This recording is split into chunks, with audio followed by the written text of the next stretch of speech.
घर डूबे, दुकानें डूबी, मंदिर डूबे और डूब रही कृष्ण की नगरी मथुरा वृंदावन। दिल्ली को अपने तेवर दिखाने के बाद यमुना नदी अब मथुरा पर कहर ढा रही है। मथुरा में नदी खतरे के निशान 166 मीटर से 1.23 मीटर ऊपर बह रही है, जिसने गांव के गांव डुबो दिए हैं। लोगों के लिए आने जाने का रास्ता नहीं बचा है। नाव का सहारा लेकर लोग जरूरी काम के लिए बाहर निकल रहे हैं।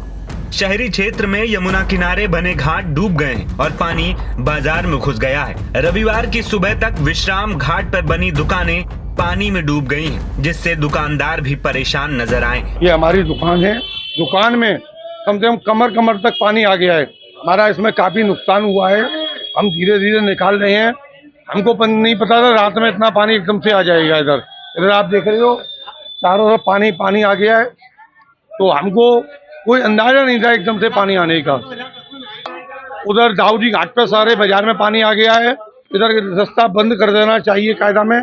उधर दाऊदी घाट, श्याम घाट, राम घाट, सारे घाटों पे पानी आ गया है उधर साइड। विकराल होते हालातों के कारण मथुरा में 26 गांव के साथ करीब 7,000 की आबादी बाढ़ की चपेट में है।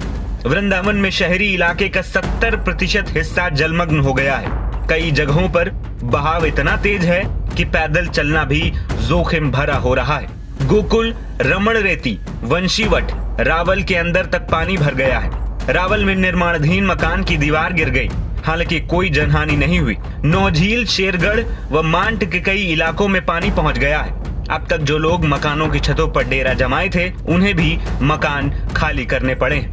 वहीं बाढ़ के मद्देनजर प्रशासन ने लोगों के लिए राहत शिविर भी बनाए, जहां उन्हें रहने के लिए जगह और खाने के लिए खाना मुहैया कराया जा रहा है। शुक्रवार को जिलाधिकारी और एसएसपी ने लोगों से धैर्य बनाए रखने की अपील की और न डरने की सलाह दी। वर्तमान में यमुना जी का जो जलस्तर है प्रयाग घाट पर 166.71 सेंटीमीटर है, जो खतरे के निशान से 71 सेंटीमीटर ऊपर बह रही हैं और अभी शाम तक पीक आएगा, क्योंकि पलवल में यमुना जी का जलस्तर स्थिर हो चुका है और जो पानी है वो अब मथुरा की तरफ आ रहा है और शाम तक एकदम अपने पीक पर होगा।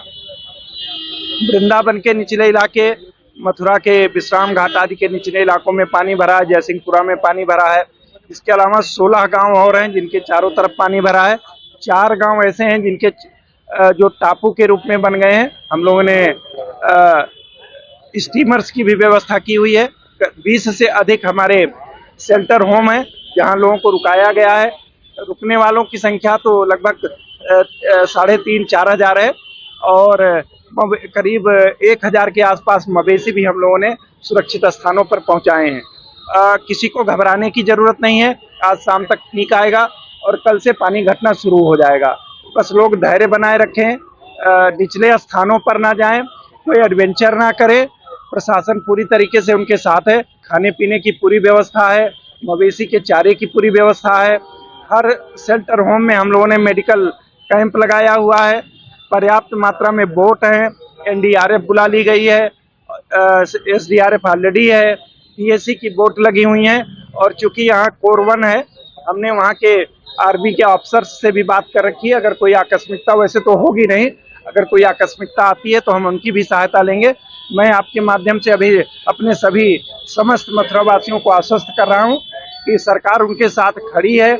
माननीय मुख्यमंत्री जी ने उनकी हर संभव सहायता करने के लिए हम लोगों को आदेशित किया हुआ है और पूरी व्यवस्था है। किसी को कोई घबराए नहीं। कल से पानी कम हो जाएगा।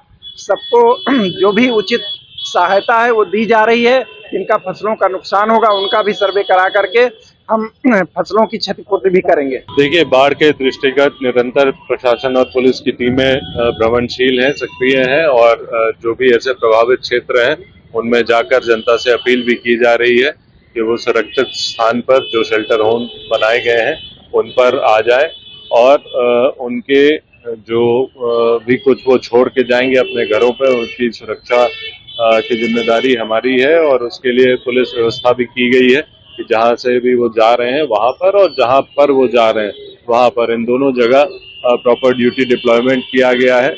इसके अतिरिक्त कुछ ऐसे स्थान जहाँ पे जाना खतरनाक हो सकता है वहाँ पर भी ड्यूटी लगाई गई है। पुल पर, घाट के किनारे, इन सब पे ड्यूटी लगाई गई है और कुछ ऐसे रास्ते हैं जो कि जिन पे कि अभी आवागमन बाधित हो गया है जल के चलते, वहां पर भी ड्यूटियां लगाई गई हैं। आपके माध्यम से ये अनुरोध है कि जो कोई भी जिनके यहाँ भी पानी आया है उनको वहाँ रहने में दिक्कत हो रही है, चिल्ड्रन शेल्टर होम्स में आकर रहें। उनकी सुरक्षा की जिम्मेदारी हम लोगों की है और उन्हें किसी प्रकार की समस्या नहीं आएगी, ये सुनिश्चित किया जाएगा। उधर न सिर्फ मथुरा बल्कि यमुना नदी का कहर आगरा में भी खूब देखने को मिल रहा है। यहाँ भी नदी खतरे के निशान से ऊपर बह रही है। पानी ताजमहल तक पहुँच गया है। निचले इलाकों में करीब 50,000 से ज्यादा आबादी के प्रभावित होने की आशंका है। जिला प्रशासन की रिपोर्ट के मुताबिक 2,000 लोगों को बाढ़ राहत सामग्री उपलब्ध कराई जा चुकी। मेरा नाम सुंदर लाल है, मैं यही लोकल से हूँ, सेवला बंधुगढ़ा से। यमुना का जलस्तर तो इस समय कम से कम शायद 40 साल के दौरान पहली बार इतना हुआ है और बहुत लोगों को दिक्कत हो रही है इससे। खासकर यहाँ जो अंत्येष्टि होती है उसमें लोगों को बहुत असुविधा हो रही है, लेकिन फिर भी प्रशासन की तरफ से बहुत एहतियात, बहुत सपोर्ट दी जा रही है। और यहाँ जो लोग रहते हैं, यहाँ जो वहाँ परमानेंट वर्कर रहते हैं, वो भी पब्लिक को बहुत कोऑपरेट कर रहे हैं और कोशिश कर रहे हैं कि असुविधा कम से कम हो। इससे पहले हमारी नज़र में 22-23 में था, लेकिन इतना नहीं था, इससे 2-4 फुट कम ही था। दिक्कत तो उस समय भी हुई थी, लेकिन आज थोड़ी सी ज्यादा। साथ ही शाहजहांपुर में दिल्ली लखनऊ हाईवे बाढ़ के पानी से डूब गया है। शाहजहांपुर में गर्रा और खन्नौत नदियों का जलस्तर खतरे के निशान से ऊपर पहुंच चुका है। बाढ़ का पानी लखनऊ दिल्ली हाईवे समेत कई इलाकों में फैल गया। दियूनी बैराज से छोड़े गए पानी ने कई इलाकों को प्रभावित किया। बाढ़ का पानी आवास विकास कॉलोनी, ककरा रोड, विकास प्राधिकरण कार्यालय, राजकीय मेडिकल कॉलेज और सुभाष नगर कॉलोनी तक पहुंच गया है। हाईवे स्थित आयकर कार्यालय, LIC कार्यालय और कई दुकानें भी बाढ़ में जलमग्न हो गई हैं। इसके अलावा प्रयागराज में भी गंगा यमुना नदियों का जलस्तर फिर से बढ़ रहा है और लोगों को डराने लगा है। स्थिति तो बहुत खराब है। इधर जो रोज दुकानें लगाते हैं उनका जीना हराम है एकदम। दुकानें लग नहीं रही है, बघाड़ा का हाल बेकार ही है। अब कैसे जलस्तर बढ़ रहा है अभी तो जलस्तर कल सुबह से फिर बढ़ने लगा है। हनुमान जी कल शाम को फिर स्नान कर लिए। जल स्तर इतनी तेज बढ़ रहा है कि आदमी जो है इसमें परेशान हो गया है। और खास तौर से जो बघाड़ा का जितने भी मकान हैं बने हुए हैं वो तो 2 महीने से डूबे हुए हैं और आगे कटने का नाम ही नहीं ले रहा है। ये कब तक चलेगा पता नहीं। फिलहाल क्या स्थिति है? स्थिति तो बहुत खराब है क्योंकि पानी देखते बढ़ता चला है। 2 दिन से बाढ़ भी बढ़ना शुरू हो गया है और लोगों का बिजनेस भी बंद हो गया है। आने जाने में भी दिक्कतें हो रही हैं। ये 5वीं बार जैसे आपको मालूम है कि हनुमान जी ने इस बार स्नान कर लिया और जैसे हनुमान जी स्नान करते हैं तो पानी का बैक फ्लो उससे आइडिया लग जाता है कि अभी जलस्तर और रहेगा। तो बराबर क्योंकि हमारे कर्मचारी यहाँ काम कर रहे हैं और वो साफ सफाई में लगे रहते हैं, तो हम हमेशा यही हमारी कोशिश रहती है कि जैसे जैसे बाढ़ का पानी कम होता जाएगा उसी के साथ साफ सफाई करते रहें।